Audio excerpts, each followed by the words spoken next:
You know, this game, and probably by extension this video, probably just could have been an email. You're wasting my time. So a few of you guys were wondering if I was going to cover the stories games for this marathon, and, well, here you have your answer. The first game on our docket is Liberty City Stories, Grand Theft Auto's first entry onto the handheld space, assuming you don't count Grand Theft Auto Advance, which we don't in this household. Instead of being a glorified PowerPoint presentation of GTA 1 like how Advance was, Liberty City Stories actually follows the trend of the PS2 trilogy by being a fully 3D game. This meant that in order to have this game be up to that standard, Rockstar would need to have some decently powerful hardware in order to make that a reality. In comes the PlayStation Portable. Ah, the PSP. I never owned one.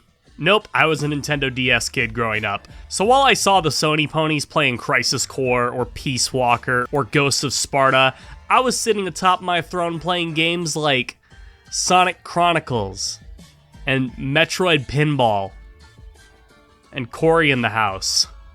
I wish I could go back. In all seriousness, I loved my DS, but I would be lying if I said I didn't have some envy of seeing just how graphically stellar the games on the PSP were by comparison. Like, these games looked pretty damn close to how they appeared on the PS2, so the idea of playing something nearly as big as a console release while on the go was pretty damn enticing to me. Liberty City Stories was released in October of 2005, so still well within the first year of the PSP's launch. I personally consider this to be the PSP's first big title still, since before that you had primarily spin-offs, ports, or licensed and racing games that, while somewhat decent, weren't exactly system sellers. But that all changed when Liberty City Stories came out, as this game would go on to become the highest selling game on the entire platform with over 8 million copies sold. So about a 10% attach rate for the handheld, which is kinda crazy to think about. The game would go on to review decently well, getting in the high 80s on Metacritic, and it was even nominated for a few Game of the Year awards for Best Handheld, which it lost to Nintendogs.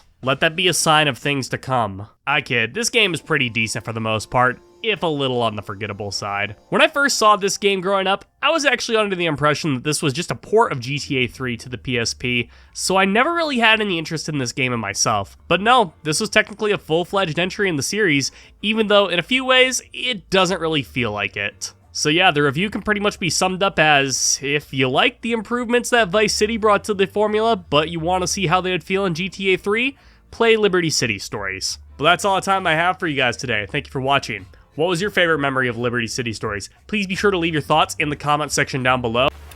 Oh, you want me to go into a bit more detail than that? Well, yeah, sure if you want.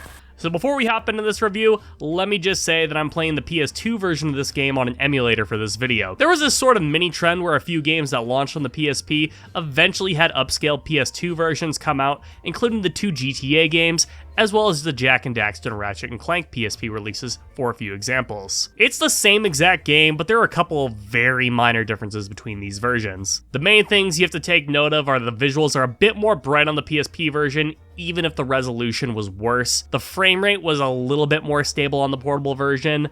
The draw distances are much further in the PS2 release, and the controls were apparently pretty damn cumbersome on the PSP. I wonder why. There's some other features missing, such as a multiplayer feature and the ability to add custom music to radio stations, which are cool, I suppose, but hardly anything worth getting into, as I don't really think either of them would really sway my opinion either way. So yeah, looks like we got a bit of a quick one for you guys today. So, without further ado, this is my review for Grand Theft Auto Liberty City Stories. I'm going to divide this video up into 2 parts to keep things brief. So let me start with a question. Did you like the story and presentation in Grand Theft Auto 3? Well, if you did, you are probably going to be pretty happy with what you see here in Liberty City Stories. Starting with the presentation first, this game looks like a more refined version of Grand Theft Auto 3, which I think is a pretty obvious improvement. This is most notably seen in the character models and animations, which, while not up to the standard of later PS2 entries such as Kingdom Hearts 2 or Final Fantasy 12, I think they're still fine enough. The soundtrack, I think, got a pretty decent upgrade when compared to 3, too. Most of the music in this game is either public domain or original compositions like with 3, but they were able to pull in some artists such as the legend himself, DMX, for a few tracks, which is still nice to see. That being said, I still do wish we could get a better representation for the music from this time period, and also the New York area in general. The soundtracks for Vice City and San Andreas are so strong, and are a large part of those games' identity, and what is here is fine, but it's simply just not on the same level. It looks like I'm gonna have to wait until GTA 4 in order to get a proper soundtrack that fits the vibe of Liberty City, which is honestly kind of a bummer to see. Most of the cast of Grand Theft Auto 3 returned to voice their respective characters, and if you liked how they performed in those roles, you'll probably like what you see here since you get to spend a little bit more time with them. Which brings me to the story, which, I mean, it's here. Liberty City Stories is actually a prequel to 3. In this game, you take control of Tony Cipriani. You know, the totally important and relevant character that I made sure to talk about in my GTA 3 review. Yeah, he was a somewhat minor quest giver in that game, but here he takes the center stage. This game's story is essentially revolving around how Tony becomes a made man in the Leone family as he carries out jobs across Liberty City to benefit this branch of the mafia. That's about it. Yeah, I mean, nothing really happens too much in this story outside of that. We get to set the stage a little bit before the events of GTA 3 unfold, and there's some kind of cool things like us killing Avery from Vice City, but outside of that, this game's story is pretty inconsequential. I mean, we get a decent number of character interactions with plenty of people we met in GTA 3, and some of these interactions are kind of funny, but that's all there really is to it. We don't really get that much more of a deep look at these characters. Salvatore Leone is still the crime boss willing to do whatever it takes to get more power and influence. Maria is still a drugged up party girl. And Tony Cipriani, while probably the most ruthless protagonist that we have seen, unless you count Claude's Michael Myers stare as intimidating,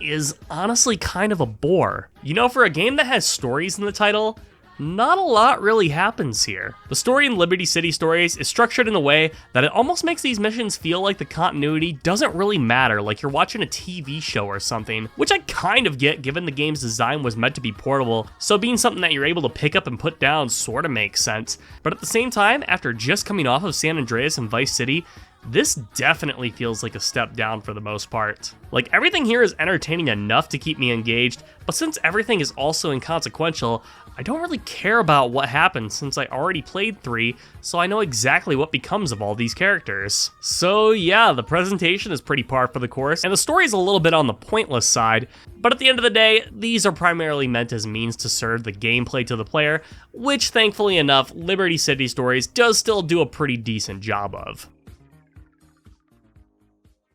As I said earlier in this video, Liberty City Stories essentially takes the gameplay improvements from Vice City and implements them into the world of GTA 3. That's really the best way to describe this game. I don't know what more you people want from me. The improved driving, sprinting, aiming, minimap, that's all in this game, and let me say, they definitely do make the moment-to-moment gameplay of Liberty City Stories a noticeable improvement over 3. That's unfortunately kind of where it begins and ends though. Now, when we were talking about some of the new features in San Andreas that were introduced, you may be disappointed to hear that they were mostly rolled back to something closer to what we saw in Vice City. This means that there's no mantling, no swimming, the driving isn't as fluid, there are less weapons, clothing has been scaled back to outfits, meaning that you can no longer mix and match them, there are no flying vehicles, most of the minigames and side activities are gone. There are no RPG systems, no gang territories, no social sim aspects, and no properties to buy. What is there? Nothing. That's not even getting into some of the quality of life features that I have grown accustomed to with the remaster versions that didn't exist in this game. Not gonna lie, all this is kinda lame. Like, I definitely didn't expect everything from San Andreas to make the transition, but I definitely feel like there were some missed opportunities by not having at least some of these features come back. Like, how cool would it have been to be able to explore Liberty City in a helicopter now? Or maybe the RPG mechanics could have been streamlined a little bit more and still were able to be added in. I don't know. I know there were some technical limitations at play, you know, being put on a handheld and all, but I still can't help but feel that a few of these things could have actually made the transition. The open world itself is more or less the same Liberty City that we saw in Grand Theft Auto 3, with maybe the odd change here and there. For example, there are a few interior buildings that you can go into now, and there are a couple of areas that are slightly different aesthetically, and there are some new vehicles littered throughout, such as motorcycles. For the most part though, everything here is pretty much exactly how you remember it with GTA 3, with maybe some added graphical detail to freshen things up slightly. I can see how this might be a bummer for some people, but personally, I've already said that I like GTA 3's map, and given that this game was a prequel, it wouldn't make sense for too much to be radically different from what we saw in that game, so I at least understand this is a little bit better. The mission design is honestly kind of similar to what we got in Vice City too. There are a couple missions here and there that have escalating consequences, such as chasing down one of the crime bosses while they're in a helicopter to have a fight with him on the roof, and there are a few missions that are played more for laughs, like the mission where you fend off waves of goons wielding chainsaws, or the one where you drive around town and spread propaganda about an election candidate. That one's really funny.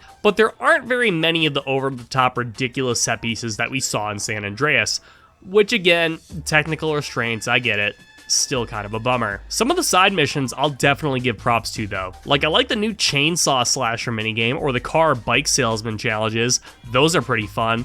And honestly, it seems like there's a lot more side content to do this time around than there was in 3, so that definitely does deserve some acknowledgement. That's basically it though. So yeah, to sum with everything I just said, it might sound like Liberty City Stories is kind of dead on arrival, and I totally get that. However, I sort of anticipated this being the case considering I knew going in this was originally a PSP title, and I didn't really expect something on the scale of San Andreas being able to be played on a portable device, at least not for a few more years. So with that mindset going in, I will say on the gameplay side of things, this is still a pretty decent time. The moment-to-moment gameplay is at least on par with Vice City, which I already said in that video I had a pretty good time with. And I've also said before that I prefer 3's map to Vice City's, so this game definitely has that going for it too. There aren't really many highs when it comes to the gameplay here, and there's no real notable lows either, so to me, it remains a pretty solid experience throughout.